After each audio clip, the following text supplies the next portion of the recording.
Nous prions. Éternel notre Dieu, nous allons ouvrir la Bible. Accorde-nous ton esprit maternel et créateur.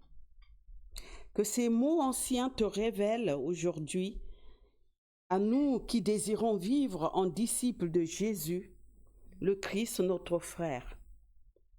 Que ta parole s'élance, nous rassemble et nous transforme. Amen. Et nous lisons dans l'épître de Paul aux Colossiens, chapitre 1, du verset 12 au verset 20. Remerciez avec joie Dieu le Père. Il vous a rendu capable d'avoir part aux biens qu'il réserve aux personnes qui lui appartiennent pour vivre dans la lumière. Il nous a en effet arrachés de la domination de la nuit et il a fait passer dans le règne de son Fils bien-aimé. C'est par lui que nous sommes délivrés du mal et que nos péchés sont pardonnés. Le Christ est à l'image visible du Dieu invisible.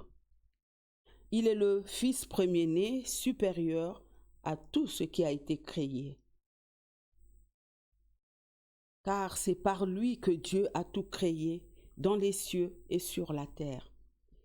Ce qui est visible et ce qui est invisible, les puissances spirituelles, les dominations, les autorités et les pouvoirs. Dieu a tout créé par lui et pour lui. Il existait avant toute chose et c'est par lui qu'elles sont toutes maintenues à leur place. Il est la tête du corps qui est l'Église. Il est le commencement, le Fils premier-né, le premier à avoir été ramené d'entre les morts, afin d'avoir en tout le premier rang. Car Dieu a décidé d'être pleinement présent en son Fils et par lui, il a voulu réconcilier l'univers entier avec lui. C'est par le Christ qui a versé son sang sur la croix qu'il a établi la paix pour tous sur la terre comme dans les cieux. Amen.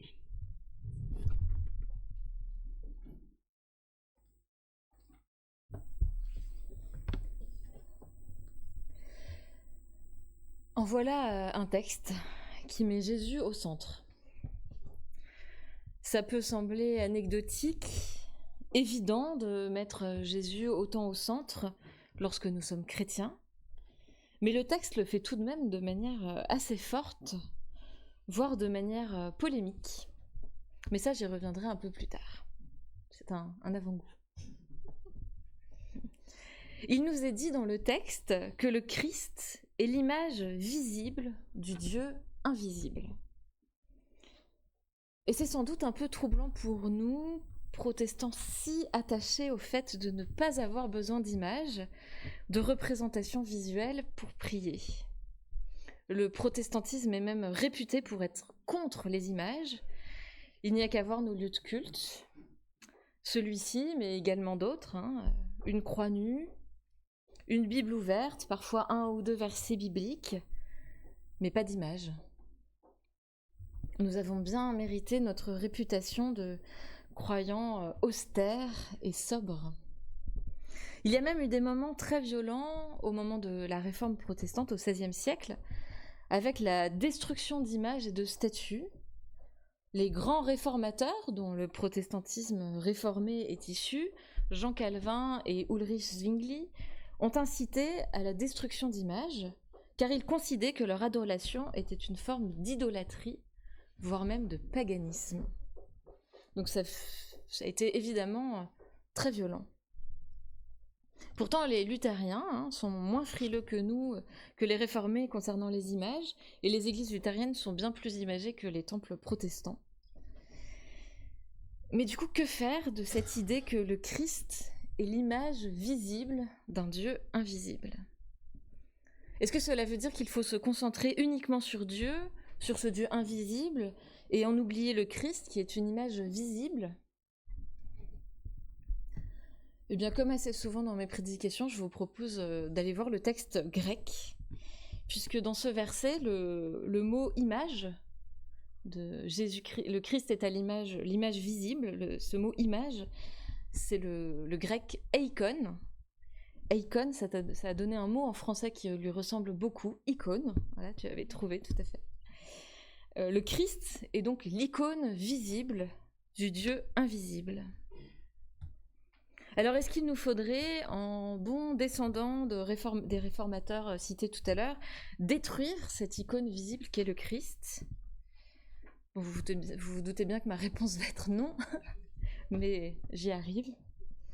Dans l'Église orthodoxe, qui utilise beaucoup d'icônes, l'icône est bien évidemment beaucoup plus qu'une simple image, une simple représentation du divin. C'est comme une fenêtre qui s'ouvre sur l'éternité. Et de même, je crois que pour nous, aujourd'hui, le Christ est celui qui dirige notre regard vers Dieu. Dans le prologue de l'évangile de Jean, on peut lire « Personne n'a jamais vu Dieu, le Fils unique qui est dans le sein du Père l'a dévoilé. »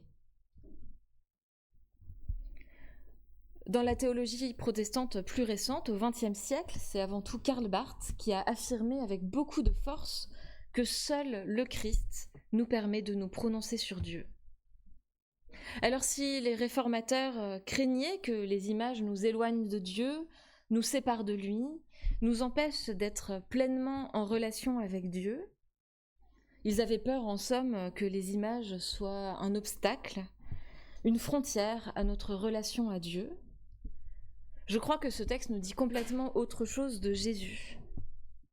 Jésus est une image, une icône visible du Dieu invisible, et en cela il devient un vecteur, un moyen d'être en relation avec ce Dieu justement si invisible, parfois si impalpable. Il est celui à travers qui la relation est possible. Il n'est aucunement un obstacle à notre relation à Dieu, au contraire, il en est un facilitateur quelque part. Il nous permet de nous centrer sur notre relation à Dieu. Il permet de mettre Dieu au centre de nos vies, au cœur de nos vies, nous l'avons chanté tout à l'heure. Et pourtant, c'est le Christ qui est au centre de ce texte. C'est par lui que le salut advient, c'est lui qui est supérieur à toute création, c'est par lui et pour lui que toute création divine s'est faite, c'est lui qui est à la tête de l'Église, c'est par lui que la paix se fait, c'est ce que nous dit ce texte. Cela peut sembler énorme, cela peut sembler beaucoup. Il y a un côté grandiloquent qui est en fait dû aussi au style littéraire de notre passage. Il s'agit d'un hymne, d'un chant. Nous aussi, dans nos cantiques, il peut y avoir parfois un aspect qui peut sembler démesuré, un aspect impressionnant, voilà, plein de métaphores. C'est le style littéraire de ce texte qui veut cela. Mais en relisant ce passage pour préparer cette prédication, j'ai buté sur une phrase, sur un des versets, que je vous propose donc de détricoter un petit peu avec vous. Je vous le lis tout d'abord. « Car c'est par lui que Dieu a tout créé dans les cieux et sur la terre, ce qui est visible et ce qui est invisible, les puissances spirituelles, les dominations, les autorités et les pouvoirs. Dieu a tout créé par lui et pour lui. » Alors, les puissances spirituelles, les dominations, les autorités et les pouvoirs auraient été créés par Dieu à travers et pour Jésus. Alors, je vous cache pas que ça m'a fait un peu drôle, tout d'abord, que ces mots parfois plutôt négatifs soient mis en lien avec Jésus. Les puissances spirituelles, les dominations, les autorités et les pouvoirs. Ces 4 termes, en fait, font référence au monde spirituel et invisible qui, dans la mentalité antique, régissait le monde visible. Mais en fait, je crois que 2 choses se jouent dans ce verset.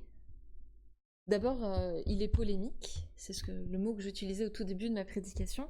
C'est un verset qui fait polémique, déjà à l'époque, et puis aussi encore sans doute aujourd'hui.